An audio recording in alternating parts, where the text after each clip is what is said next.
আসসালামু আলাইকুম ওয়া রাহমাতুল্লাহি ওয়া বারাকাতুহু। অন্যান্য সকল ধর্মাবলম্বীকে জানাচ্ছি আন্তরিক অভিনন্দন এবং শুভেচ্ছা। সংগ্রামী লালমনিরহাটবাসী, আপনারা নিঃসন্দেহে অবগত আছেন, বাংলার এই সবুজ ভূখণ্ডে প্রতিটি মানুষের অধিকারকে হরণ করার জন্য আওয়ামী ফ্যাসিস্ট সবচেয়ে বেশি ভূমিকা পালন করেছিল। তারা কথায় কথায় বলেছিল 1971 সালের অর্জন বাংলাদেশের শুধুমাত্র আওয়ামী লীগের অর্জন।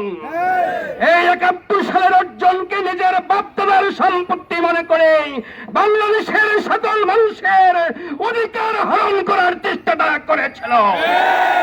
তারা নিজের সম্পত্তি মনে করে ইসলামপন্থী সকল মানুষদেরকে পাকিস্তানে পাঠানোর সকল ব্যবস্থা তারা করেছিল।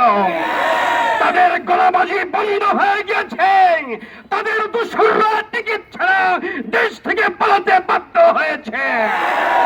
তার ফলশ্রুতিতে বাংলাদেশের 36 জুলাই বিপ্লব হয়েছে। আমরা অতীব বিশ্বাসের সাথে লক্ষ্য করছি এই 36 জুলাই বিপ্লবকে কিছু রাজনৈতিক দল নিজের বাপদাদার সম্পত্তি মনে করার চেষ্টা করছে এবং ইসলামপন্থী দলগুলোর বিরুদ্ধে মাঠে ময়দানে পাকিস্তানে পাঠিয়ে দেওয়ার স্লোগান দেওয়ার সাহস পাচ্ছে।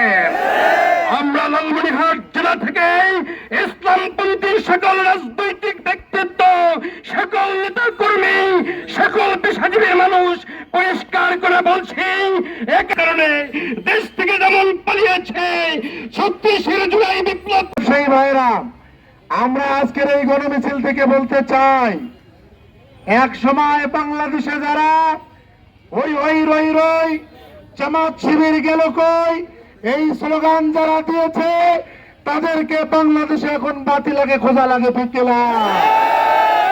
আবারও যদি কেউ নতুন করে জামাত শিবির খুঁজতে চান, আবারও যদি 36 জুলাই হয়েছে, 36 জুলাই আমরা বুকে ধারণ করে বলতে চাই, এই 36 জুলাইয়ের জন্য যেই ভাই বোন জীবন দিয়েছে তাদের সেই রেখে যাওয়া কাজকে আমরা মৃত্যু সেটা বাংলাদেশে প্রতিষ্ঠা করার জন্য চেষ্টা করবো ইনশাআল্লাহ।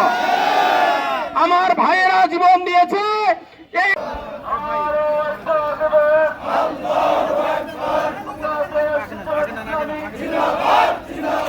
জিন্দাবাদ জিন্দাবাদ জিন্দাবাদ জিন্দাবাদ।